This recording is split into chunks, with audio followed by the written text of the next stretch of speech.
SV exam मैंट्रो में आपका स्वागत है। The 31st of July 2026। आज के टॉप न्यूज हेडलाइंस पर आधारित 10 करंट अफेयर्स MCQs। हर क्वेश्चन का आंसर सोचिए, फिर फैक्चुअल एनालिसिस से वेरीफाई करिए। शुरू करते हैं। अगला टॉपिक, राजव्यवस्था। क्वेश्चन 1, इंडियन पॉलिटी और कॉन्स्टिट्यूशन। एलिमिनेशन लॉजिक लगाइए। राज्यसभा द्वारा सार्वजनिक परीक्षाओं में कदाचार रोकने के उद्देश्य से कौन सा विधेयक पारित किया गया था? ऑप्शन अ, लोक परीक्षा अखंडता विधेयक 2026। ऑप्शन बी, लोक परीक्षा अनुचित साधनों की रोकथाम संशोधन विधेयक 2026। ऑप्शन सी, प्रतियोगी परीक्षा निष्पक्षता विधेयक 2026। ऑप्शन डी, छात्र सुरक्षा परीक्षा सुधार विधेयक 2026। आंसर है ऑप्शन बी, लोक परीक्षा अनुचित साधनों की रोकथाम संशोधन विधेयक 2026। नीचे दिया गया एनालिसिस इस आंसर की फैक्चुअल बेसिस एक्सप्लेन करता है। राज्यसभा ने लोक परीक्षा अनुचित साधन निवारण संशोधन विधेयक 2026 पारित कर दिया, जो लोक परीक्षाओं में कदाचार रोकने के लिए बनाया गया है। विकल्प गलत है क्योंकि लोक परीक्षा अखंडता विधेयक सही नाम नहीं है। विकल्प सी गलत है क्योंकि प्रतियोगी परीक्षा निष्पक्षता विधेयक सही नाम नहीं है। विकल्प डी गलत है क्योंकि छात्र संरक्षण परीक्षा सुधार विधेयक सही नाम नहीं है। एग्जाम फैक्ट, राज्यसभा भारतीय संसद का उच्च सदन है। इसे राज्यों की परिषद भी कहा जाता है। राज्यसभा के सदस्य राज्यों और केंद्र शासित प्रदेशों की विधानसभाओं के निर्वाचित सदस्यों द्वारा चुने जाते हैं। Exam blueprint. पहला पॉइंट, राज्यसभा ने लोक परीक्षा अनुचित साधन निवारण संशोधन विधेयक 2026 पारित कर दिया, जो लोक परीक्षाओं में कदाचार रोकने के लिए बनाया गया है। दूसरा पॉइंट, राज्यसभा भारतीय संसद का उच्च सदन है। इसे राज्यों की परिषद भी कहा जाता है। राज्यसभा के सदस्य राज्यों और केंद्र शासित प्रदेशों की विधानसभाओं के निर्वाचित सदस्यों द्वारा चुने जाते हैं। इतिहास और संस्कृति। ध्यान दें। क्वेश्चन 2, हिस्ट्री और कल्चर। चारों ऑप्शंस पढ़कर आंसर चुनिए। शहीद उधम सिंह ऐतिहासिक रूप से किस ब्रिटिश अधिकारी की हत्या के लिए प्रसिद्ध हैं, जिसका जलियांवाला बाग हत्याकांड का बदला लेने के लिए? Option A, General Reginald Dyer. Option B, Lord Curzon. Option C, Michael O Dwyer. Option D, Lord Dalhousie. Correct answer है ऑप्शन सी, माइकल ओ ड्वायर। अब देखते हैं कि यही आंसर सही क्यों है और बाकी ऑप्शंस क्यों नहीं। शहीद उधम सिंह ने पंजाब के पूर्व lieutenant governor Michael O Dwyer की हत्या कर दी, जो जलियांवाला बाग हत्याकांड का बदला लेने के लिए किया गया था। जनरल रेजिनाल्ड डायर ने जलियांवाला बाग फायरिंग का आदेश दिया था, लेकिन उधम सिंह द्वारा उनकी हत्या नहीं की गई थी। लॉर्ड कर्जन और लॉर्ड डलहौजी भारत के वायसराय गवर्नर जनरल बहुत पहले थे और इस घटना से संबंधित नहीं हैं। एग्जाम फैक्ट, शहीद उधम सिंह पंजाब की एक भारतीय क्रांतिकारी थी जिसे हत्या के लिए लंदन में फांसी दी गई थी। वो एक शहीद और भारत के स्वतंत्रता संग्राम में एक महत्वपूर्ण महिला मानी जाती हैं। Exam blueprint. पहला पॉइंट, शहीद उधम सिंह ने पंजाब के पूर्व lieutenant governor Michael O Dwyer की हत्या कर दी, जो जलियांवाला बाग हत्याकांड का बदला लेने के लिए किया गया था। दूसरा पॉइंट, शहीद उधम सिंह पंजाब की एक भारतीय क्रांतिकारी थी जिसे हत्या के लिए लंदन में फांसी दी गई थी। वो एक शहीद और भारत के स्वतंत्रता संग्राम में एक महत्वपूर्ण महिला मानी जाती हैं। अब रक्षा पर फोकस करते हैं। क्वेश्चन 3, डिफेंस और सिक्योरिटी। एलिमिनेशन लॉजिक लगाइए। INS निपुण, जो भारत के नौसेना बेड़े में एक महत्वपूर्ण योगदान है, को किस प्रकार के पोत के रूप में वर्गीकृत किया गया है? ऑप्शन अ, अटैक सबमरीन। ऑप्शन बी, निर्देशित मिसाइल विध्वंसक। ऑप्शन सी, गोताखोरी सहायक पोत। Option D, stealth frigate. Answer है ऑप्शन सी, गोताखोरी सहायक पोत। नीचे दिया गया एनालिसिस इस आंसर की फैक्चुअल बेसिस एक्सप्लेन करता है। INS निपुण भारत का दूसरा स्वदेशी डाइविंग सपोर्ट वेसल है, जिसे पानी के नीचे संचालन को बढ़ाने और डाइविंग मिशनों का समर्थन करने के लिए डिजाइन किया गया है। एक हमलावर पनडुब्बी मुख्य रूप से पानी के नीचे युद्ध भूमिकाओं के लिए होती है। एक निर्देशित मिसाइल विध्वंसक मिसाइलों से लैस एक बड़ा सतह युद्धपोत है। एक स्टील्थ फ्रिगेट एक छोटा सतह युद्धपोत है जिसे पता लगाने से बचने के लिए डिजाइन किया गया है। एग्जाम फैक्ट, भारत की आत्मनिर्भर भारत पहल का उद्देश्य स्वदेशी रक्षा उत्पादन और सैन्य हार्डवेयर में आत्मनिर्भरता को बढ़ावा देना है। गोताखोरी समर्थन पोत नौसैनिक अभियानों के लिए आवश्यक हैं जिसमें पानी के नीचे के बुनियादी ढांचे का रखरखाव, बचाव और बचाव मिशन शामिल हैं। Exam blueprint. पहला पॉइंट, आईएनएस निपुण भारत का दूसरा स्वदेशी डाइविंग सपोर्ट वेसल है, जिसे पानी के नीचे संचालन को बढ़ाने और डाइविंग मिशनों का समर्थन करने के लिए डिजाइन किया गया है। दूसरा पॉइंट, भारत की आत्मनिर्भर भारत पहल का उद्देश्य स्वदेशी रक्षा उत्पादन और सैन्य हार्डवेयर में आत्मनिर्भरता को बढ़ावा देना है। गोताखोरी समर्थन पोत नौसैनिक अभियानों के लिए आवश्यक है, जिसमें पानी के नीचे के बुनियादी ढांचे का रखरखाव, बचाव और बचाव मिशन शामिल हैं। Topic change. Railway. Question 4, railway technical knowledge. चारों ऑप्शंस पढ़कर आंसर चुनिए। वाडी रायचूर खंड, जिसका विद्युतीकरण उन्नयन किया जा रहा है, किस भारतीय रेलवे क्षेत्र के अंतर्गत आता है? ऑप्शन अ, दक्षिण पश्चिम रेलवे। ऑप्शन बी, दक्षिण मध्य रेलवे। ऑप्शन सी, मध्य रेलवे। ऑप्शन डी, दक्षिण रेलवे। करेक्ट आंसर है ऑप्शन बी, दक्षिण मध्य रेलवे। अब देखते हैं कि यही आंसर सही क्यों है और बाकी ऑप्शंस क्यों नहीं। वाडी रायचूर खंड एक महत्वपूर्ण मार्ग है जो दक्षिण मध्य रेलवे क्षेत्र के अधिकार क्षेत्र में आता है। इलेक्ट्रिक कर्षण उन्नयन परियोजनाएं इस क्षेत्र में दक्षता और स्थिरता को बढ़ाती हैं। दक्षिण पश्चिम रेलवे, मध्य रेलवे और दक्षिण रेलवे भारत के अन्य क्षेत्रों की सेवा करने वाले अलग अलग क्षेत्र हैं। Exam fact. भारतीय रेलवे का लक्ष्य 2030 तक शुद्ध शून्य कार्बन उत्सर्जन प्राप्त करने के लिए अपने ब्रॉड गेज नेटवर्क का 100% विद्युतीकरण करना है। विद्युतीकरण परियोजनाएं परिचालन दक्षता में सुधार करती हैं, ईंधन लागत को कम करती हैं और तेजी से और भारी माल ढुलाई की अनुमति देती हैं। Exam blueprint. पहला पॉइंट, वाडी रायचूर खंड एक महत्वपूर्ण मार्ग है जो दक्षिण मध्य रेलवे क्षेत्र के अधिकार क्षेत्र में आता है। दूसरा पॉइंट, भारतीय रेलवे का लक्ष्य 2030 तक शुद्ध शून्य कार्बन उत्सर्जन प्राप्त करने के लिए अपने ब्रॉड गेज नेटवर्क का 100% विद्युतीकरण करना है। विद्युतीकरण परियोजनाएं परिचालन दक्षता में सुधार करती हैं, ईंधन लागत को कम करती हैं और तेजी से और भारी माल ढुलाई की अनुमति देती हैं। 5 सेकंड्स रुकिए, अभी कमेंट में क्वेश्चन 4 का अपना आंसर लिखिए। देखिए इस सेशन में कितने एस्पिरेंट्स आपसे आगे हैं और कितने पीछे। अब सरकारी योजना की ओर। क्वेश्चन 5, गवर्नमेंट स्कीम्स और पॉलिसीज। ये कॉन्सेप्ट बार बार पूछा जाता है। कौन सा केंद्रीय मंत्रालय स्वच्छता, पर्यावरणीय स्थिरता और जनभागीदारी पर जोर देते हुए स्वच्छता पखवाड़ा पहल को सक्रिय रूप से बढ़ावा दे रहा है? ऑप्शन अ, आवास और शहरी कार्य मंत्रालय। ऑप्शन बी, एमएसएमई मंत्रालय। ऑप्शन सी, जल शक्ति मंत्रालय। ऑप्शन डी, ग्रामीण विकास मंत्रालय। Correct answer option B, MSME मंत्रालय। इस आंसर के पीछे का लॉजिक और एनालिसिस अभी समझते हैं। एमएसएमई मंत्रालय स्वच्छता पखवाड़ा पहल को सक्रिय रूप से बढ़ावा दे रहा है, जो स्वच्छता, पर्यावरण स्थिरता और जनभागीदारी पर केंद्रित है। आवास और शहरी कार्य मंत्रालय स्वच्छ भारत अभियान के शहरी घटक के लिए जिम्मेदार है। जल शक्ति मंत्रालय मुख्य रूप से जल संसाधन और स्वच्छता से संबंधित है, जिसमें स्वच्छ भारत मिशन ग्रामीण भी शामिल है। ग्रामीण विकास मंत्रालय ग्रामीण क्षेत्रों में सामाजिक आर्थिक विकास पर ध्यान केंद्रित करता है। Exam fact. एमएसएमई मंत्रालय स्वच्छता पखवाड़ा पहल को सक्रिय रूप से बढ़ावा दे रहा है, जो स्वच्छता, पर्यावरण स्थिरता और जनभागीदारी पर केंद्रित है। Exam blueprint. पहला पॉइंट, एमएसएमई मंत्रालय स्वच्छता पखवाड़ा पहल को सक्रिय रूप से बढ़ावा दे रहा है, जो स्वच्छता, पर्यावरण स्थिरता और जनभागीदारी पर केंद्रित है। दूसरा पॉइंट, एमएसएमई मंत्रालय स्वच्छता पखवाड़ा पहल को सक्रिय रूप से बढ़ावा दे रहा है, जो स्वच्छता, पर्यावरण स्थिरता और जनभागीदारी पर केंद्रित है।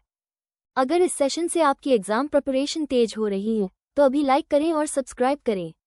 हर नोटिफिकेशन आपको आपके टारगेट स्कोर के एक क्वेश्चन और करीब लाती है।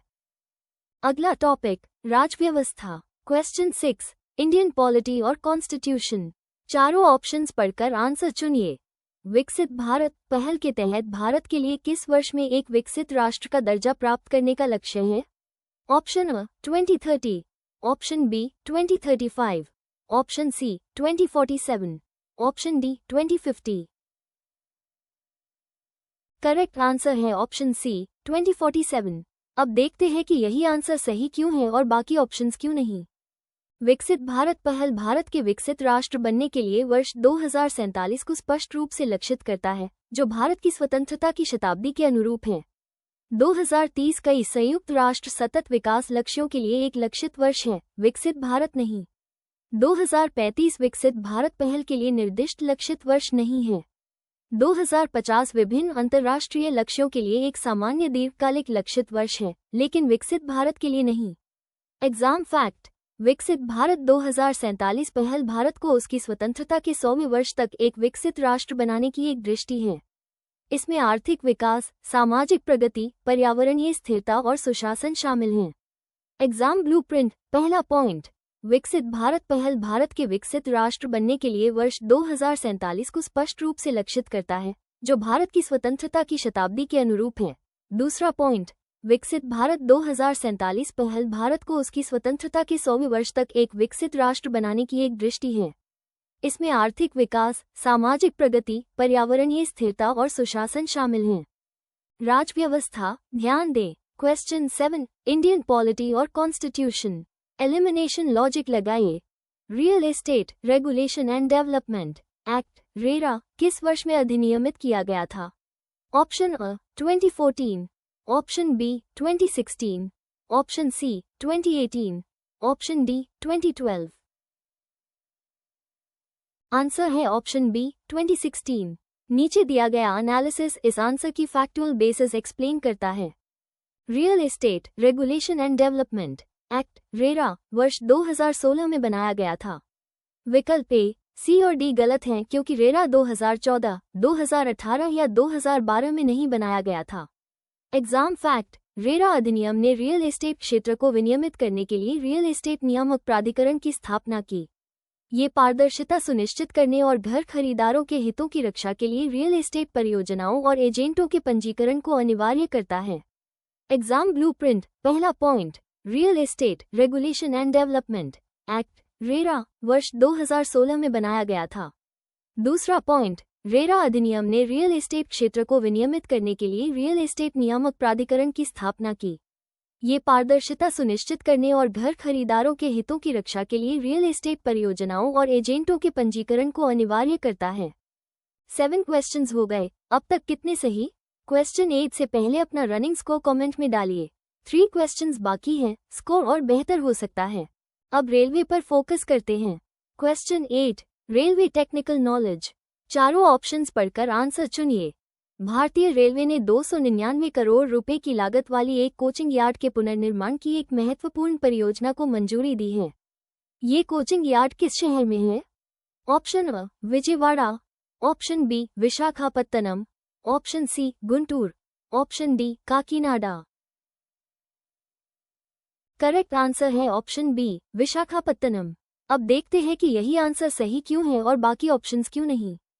भारतीय रेल द्वारा अनुमोदित 299 करोड़ रुपए की परियोजना विशेष रूप से विशाखापत्तनम में स्थित कोचिंग यार्ड की पुनर्रचना के लिए है। इस निवेश का उद्देश्य क्षेत्र में क्षमता और यात्री सुविधाओं को बढ़ाना है। विजयवाड़ा एक प्रमुख रेलवे जंक्शन है, लेकिन इस विशिष्ट परियोजना का स्थान नहीं है। गुंटूर एक महत्वपूर्ण रेलवे डिवीजन है, लेकिन इस विशेष कोचिंग यार्ड परियोजना का स्थल नहीं है। काकीनाडा एक महत्वपूर्ण बंदरगाह शहर है, लेकिन उल्लिखित कोचिंग यार्ड के पुनर्रचना का स्थान नहीं है। एग्जाम फैक्ट: कोचिंग यार्ड महत्वपूर्ण रेलवे अवसंरचना सुविधाएं हैं जिनका उपयोग यात्री डिब्बों के रखरखाव, सफाई और अगली यात्रा से पहले उनकी तैयारी के लिए किया जाता है। पुनर्रचना परियोजनाएं इन सुविधाओं को उन्नत करके परिचालन दक्षता बढ़ाती हैं, क्षमता बढ़ाती है और यात्री सेवाओं में सुधार करती हैं। एग्जाम ब्लूप्रिंट: पहला पॉइंट, भारतीय रेल द्वारा अनुमोदित 299 करोड़ रुपए की परियोजना विशेष रूप से विशाखापत्तनम में स्थित कोचिंग यार्ड के पुनर्रचना के लिए है। दूसरा पॉइंट, कोचिंग यार्ड महत्वपूर्ण रेलवे अवसंरचना सुविधाएं हैं जिनका उपयोग यात्री डिब्बों के रखरखाव, सफाई और अगली यात्रा से पहले उनकी तैयारी के लिए किया जाता है। पुनर्रचना परियोजनाएं इन सुविधाओं को उन्नत करके परिचालन दक्षता बढ़ाती हैं, क्षमता बढ़ाती है और यात्री सेवाओं में सुधार करती हैं। टॉपिक चेंज: अर्थव्यवस्था। क्वेश्चन 9, इकोनॉमी और फाइनेंस। एलिमिनेशन लॉजिक लगाइए। दूरसंचार विभाग मध्य प्रदेश सरकार के सहयोग से किस शहर में एक टेलीकॉम मैन्युफैक्चरिंग जोन (TMZ) स्थापित करेगा? Option A Bhopal, option B Gwalior, option C Indore, option D Jabalpur. Answer है ऑप्शन बी ग्वालियर। नीचे दिया गया एनालिसिस इस आंसर की फैक्चुअल बेसिस एक्सप्लेन करता है। दूरसंचार विभाग और मध्य प्रदेश सरकार ने ग्वालियर में टेलीकॉम मैन्युफैक्चरिंग जोन (टीएमजेड) स्थापित करने के लिए एक एमओयू पर हस्ताक्षर किए हैं। भोपाल मध्य प्रदेश की राजधानी है, लेकिन टीएमजेड के लिए नामित स्थान नहीं है। इंदौर मध्य प्रदेश का सबसे बड़ा शहर है, लेकिन टीएमजेड के लिए चयनित स्थल नहीं है। जबलपुर मध्य प्रदेश का एक और प्रमुख शहर है, लेकिन टीएमजेड वहां स्थापित नहीं किया जा रहा है। एग्जाम फैक्ट: दूरसंचार विभाग और मध्य प्रदेश सरकार ने ग्वालियर में टेलीकॉम मैन्युफैक्चरिंग जोन (टीएमजेड) स्थापित करने के लिए एक एमओयू पर हस्ताक्षर किए हैं। एग्जाम ब्लूप्रिंट: पहला पॉइंट, दूरसंचार विभाग और मध्य प्रदेश सरकार ने ग्वालियर में टेलीकॉम मैन्युफैक्चरिंग जोन (टीएमजेड) स्थापित करने के लिए एक एमओयू पर हस्ताक्षर किए हैं। दूसरा पॉइंट, दूरसंचार विभाग और मध्य प्रदेश सरकार ने ग्वालियर में टेलीकॉम मैन्युफैक्चरिंग जोन (टीएमजेड) स्थापित करने के लिए एक एमओयू पर हस्ताक्षर किए हैं। अब अर्थव्यवस्था की ओर। क्वेश्चन 10, इकोनॉमी और फाइनेंस। ये कॉन्सेप्ट बार बार पूछा जाता है। पेट्रोल में E20% इथेनॉल मिश्रण प्राप्त करने के लिए भारत का लक्षित वर्ष क्या है? Option A 2027, option B 2025, option C 2030, option D 2022। Correct answer option B 2025। इस आंसर के पीछे का लॉजिक और एनालिसिस अभी समझते हैं।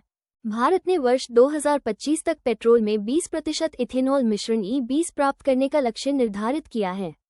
ये लक्ष्य 2030 के पूर्व निर्धारित लक्ष्य से आगे बढ़ाया गया है। विकल्प ए 2027 E20 के लिए वर्तमान लक्ष्य वर्ष नहीं है। विकल्प सी 2030 प्रारंभिक लक्ष्य वर्ष था, जिसे बाद में आगे बढ़ाया गया था। विकल्प डी 2022 E10 10% इथेनॉल मिश्रण प्राप्त करने का लक्ष्य था। एग्जाम फैक्ट: इथेनॉल मिश्रित पेट्रोल EBP कार्यक्रम जीवाश्म ईंधन पर निर्भरता को कम करने और कार्बन उत्सर्जन को कम करने के लिए भारत सरकार की एक पहल है। सम्मिश्रण के लिए इथेनॉल मुख्य रूप से गन्ने और अन्य कृषि अपशिष्ट उत्पादों से प्राप्त किया जाता है। एग्जाम ब्लूप्रिंट: पहला पॉइंट, भारत ने वर्ष 2025 तक पेट्रोल में 20% इथेनॉल मिश्रण E20 प्राप्त करने का लक्ष्य निर्धारित किया है। दूसरा पॉइंट, इथेनॉल मिश्रित पेट्रोल EBP कार्यक्रम जीवाश्म ईंधन पर निर्भरता को कम करने और कार्बन उत्सर्जन को कम करने के लिए भारत सरकार की एक पहल है। सम्मिश्रण के लिए इथेनॉल मुख्य रूप से गन्ने और अन्य कृषि अपशिष्ट उत्पादों से प्राप्त किया जाता है। Power revision 60 second rapid fire. सभी आंसर्स बैक टू बैक। ध्यान से सुनिए और लॉक करिए। Q1, राज्यसभा द्वारा सार्वजनिक परीक्षाओं में कदाचार रोकने के उद्देश्य से कौन सा विधेयक पारित किया गया था? लोक परीक्षा, अनुचित साधनों की रोकथाम, संशोधन विधेयक 2026। Q2, शहीद उधम सिंह ऐतिहासिक रूप से किस ब्रिटिश अधिकारी की हत्या के लिए प्रसिद्ध हैं, जिसका जलियांवाला बाग हत्याकांड का बदला लेने के लिए? Michael O Dwyer. Q3, INS निपुण, जो भारत के नौसेना बेड़े में एक महत्वपूर्ण योगदान है, को किस प्रकार के पोत के रूप में वर्गीकृत किया गया है? गोताखोरी सहायक पोत। Q4, वाडी रायचूर खंड, जिसका विद्युतकर्षण उन्नयन किया जा रहा है, किस भारतीय रेलवे क्षेत्र के अंतर्गत आता है? दक्षिण मध्य रेलवे। Q5, कौन सा केंद्रीय मंत्रालय स्वच्छता, पर्यावरणीय स्थिरता और जनभागीदारी पर जोर देते हुए स्वच्छता पखवाड़ा पहल को सक्रिय रूप से बढ़ावा दे रहा है? एमएसएमई मंत्रालय। Q6, विकसित भारत पहल के तहत भारत के लिए किस वर्ष में एक विकसित राष्ट्र का दर्जा प्राप्त करने का लक्ष्य है? 2047। पावर रिविजन जारी, part 2 हाव्स। Q7, real estate regulation and development act RERA किस वर्ष में अधिनियमित किया गया था? 2016। Q8, भारतीय रेलवे ने 299 करोड़ रुपए की लागत वाली एक कोचिंग यार्ड के पुनर्निर्माण की एक महत्वपूर्ण परियोजना को मंजूरी दी है। ये कोचिंग यार्ड किस शहर में है? विशाखापत्तनम। Q9, दूरसंचार विभाग मध्य प्रदेश सरकार के सहयोग से किस शहर में एक टेलीकॉम मैन्युफैक्चरिंग जोन (टीएमजेड) स्थापित करेगा? ग्वालियर। Q10, पेट्रोल में E20% इथेनॉल मिश्रण प्राप्त करने के लिए भारत का लक्षित वर्ष क्या है? 2025। Power revision complete. जिस आंसर में डाउट था उसे एग्जाम से पहले एक बार और देखें। आज का डेली अमोल लोड हो गया। कमेंट में फाइनल स्कोर अभी डालें। वीकली टेस्ट लिखें, लाइव टेस्ट लिंक तुरंत मिलेगा।